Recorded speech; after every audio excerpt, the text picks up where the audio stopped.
So, stories they never told you in VBS. That's the theme for this spring semester's John Wesley Life Coach Bible studies.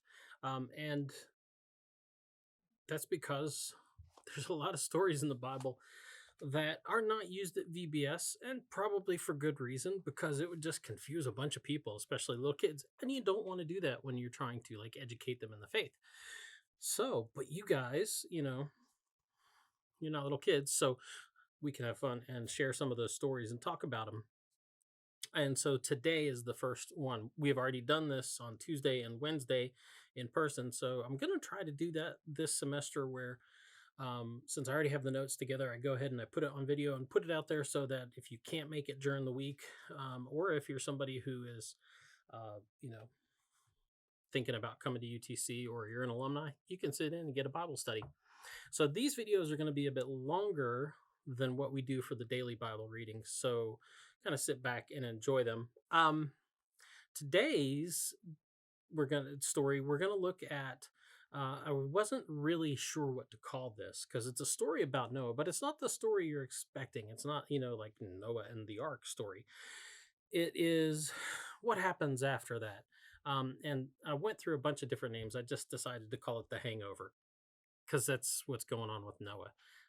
Once again, stories they never told you in VBS. Interestingly enough, this text gets referenced by Charles Wesley in his journal, but he uses it to talk about.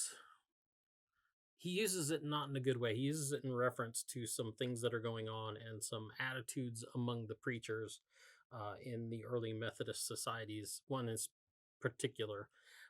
And so, like, if you look at his journal for August of 1751, there's like this kind of raft of entries where just things were going really, really badly. And he refers to a pastor who has the spirit of Ham and Korah. I think Korah, I believe. It's like the legend of Korah. No, not really. Yeah, so that's a story for a whole nother time, which we probably won't get to this semester. But hey, we'll do a part B sometime. But the spirit of Ham, what does that mean? Like, how bad is this guy if Charles Wesley's referring to him with the nickname Ham? So, what's all this about? So, first of all, you got Noah. And in the text for today, we're told that he invents wine, so to speak, right? Kind of one of the first things he does apparently after the ark comes to rest and everything's good and they make the covenant with God is he plants a vineyard, and then he gets grapes, and so he juices all the grapes, and he gets wine. He didn't cut straight to the chase and invent Welch's like a good Methodist. He invents wine. Matter of fact, the text kind of tells us that. Well, depending on which text you look at. But anyway, I'm jumping too far ahead. This text talks about his sons. We get Shem, Ham, and Japheth, right?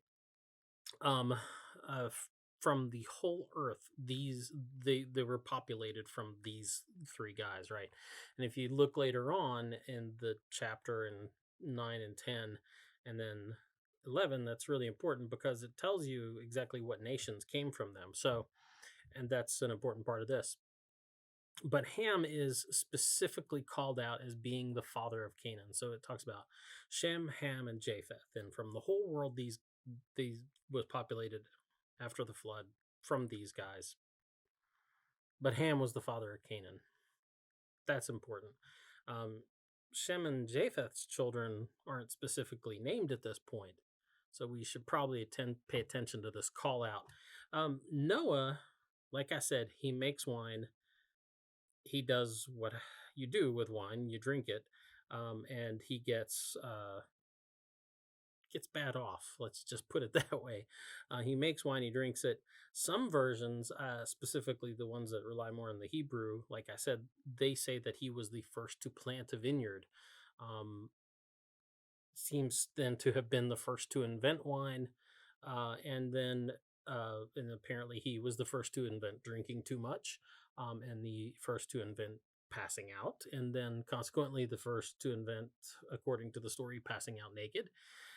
And well, let's just say hangovers. He invented hangovers. He winds up passing out naked on his bed in his tent. Um, which isn't necessarily a problem. If it, it's just he's doing his own thing, passes out. Nobody's there, nobody's witnessing it. But that's where Ham comes in. Um, Ham somehow gets an eyeful of his father laid out naked on the bed, passed out, drunk. He walks on in on his father some way. For some reason, we don't know why. We're not told why. He could have been like, "Hey, Dad, can I borrow your cell phone charger?" Uh, but anyway, he says, as the text says, he sees his father's nakedness, um, and so this in itself is probably isn't the problem, although some commentators make a bigger deal of it than probably needs to be, and that's tied. And I'm not going to go into that because some of the stuff they talk about is just kind of needlessly salacious and nasty. But they do have an argument because they tie this language as very similar to the language we see elsewhere in the Bible, where it talks about looking upon somebody's nakedness or uncovering somebody's nakedness or knowing their nakedness, and that has to do with the sexual act and sexual relationships. I don't think that's the case here, and I think most people are probably on my side. At least the commentators I've read reference that, and they're like, "Yeah, that's not what's going on here. It's like literally he just walked in on him." So the fact that he saw him, I don't think is really the problem. The real problem seems to be what Ham does next. Um, and basically that is Ham runs his mouth about it. Ham uncovers his father's nakedness, but not like in the way it sounds like. But it's the problem isn't again that he walked in and saw his father. The problem is that he then kind of took a good look and then he gossiped about what he had seen. Right. Um, I think the feeling is that he looks upon his father like with derision at this. Right. He finds his father in this weak position, and then just decides he's going to go out and tell his brothers about it. Shem and Japheth. And that's exactly what the text tells us, that he goes outside and tells his two brothers about what's going on in there. So he carries a really bad message about his father. But here's the deal: Shem and Japheth, we're told, they respond by protecting their father's honor. And just a word about honor, the idea of honor and shame. Um, they're they're a big deal in the ancient world, in the ancient Near East, and still today, although probably not as in the way they were. Some communities in the world are really all about honor and shame. Like you hear people talk about, some cultures are really concerned with the idea of losing face, and it's because in the ancient world, honor and shame, they were commodities, right? You built your reputation on that, and there was only so much honor to go around, and so you could build yourself up by stealing honor from somebody, which kind of meant shaming them. And that may be a little bit of what is going on here, is that maybe Ham is trying to build himself up by making his father look worse. At any rate, he's not honoring his father, which, as you know, because you've read the rest of the Bible, comes to be a really important thing. Um, so Ham was not honoring his father, but Shem and Japheth do. Instead of telling stories about what they saw, instead of like going, oh, like, oh, I got to see this for myself, and they go in and they snicker and they laugh and they get more people. What they do is they go in and they cover him up, and they make sure that they do it in such a way that they can't even see him laying there on the bed, right? So they grab like the big family Afghan off the back of the couch and they walk in backwards with it and lay it on top of him. They made sure there was nothing for them to see, either for them or for anyone else. So they cover their father's shame. They cover for their father and they cover up his shame. But all this leads to Ham's fall of grace.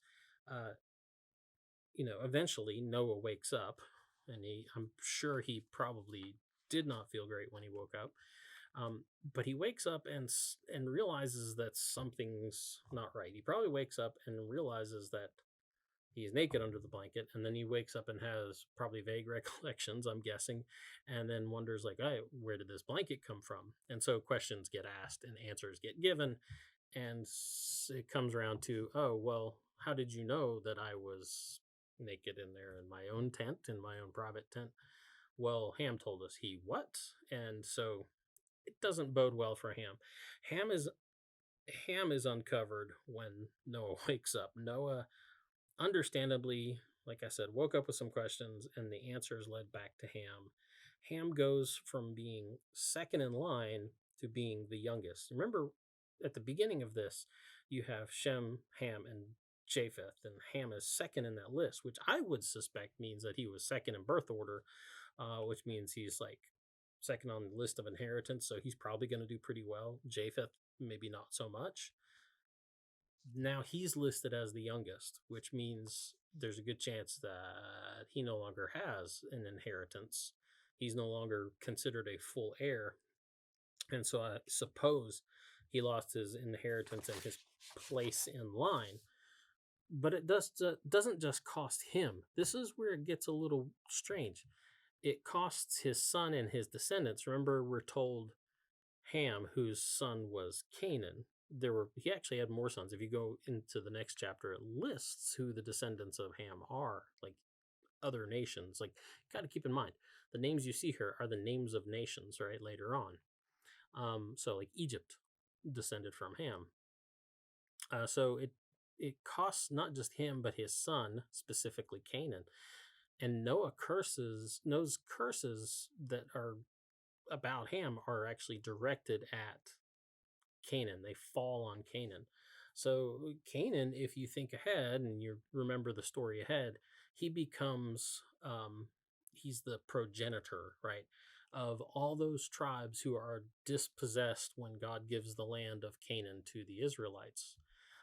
And so the blessing is, may God make room for Japheth and let him dwell in the habitations of Shem, and let Canaan be his servants. In other words, so Japheth and Shem are going to be all right, but Canaan is just going to exist to serve them. So not only will Ham no longer have an inheritance, he will no longer have heirs who possess the land. Shem's line, however, leads to the birth of Abraham. So if you go into the next chapter, what you see is this lineage that comes from Shem. I think it's actually chapter 11. This lineage that comes from Shem goes on from Shem, and at the end of that list is the birth of Abram, otherwise known as Abraham, from whom comes Isaac and Jacob. Jacob, who God renames to Israel. Israel, whose children go into Egypt, right, to be saved, and then God delivers them out of Egypt into the promised land, the land of Canaan, that he gives to them. So it's an important story. Yeah, it's kind of a funny story about Noah inventing wine and inventing the hangover, but it sets the stage for everything that comes after it in the Old Testament. So, yeah, stories they never told you in VBS.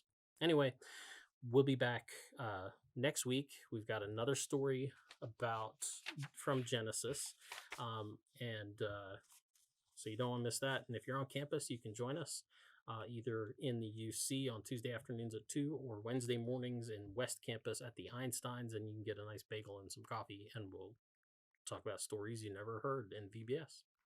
See ya.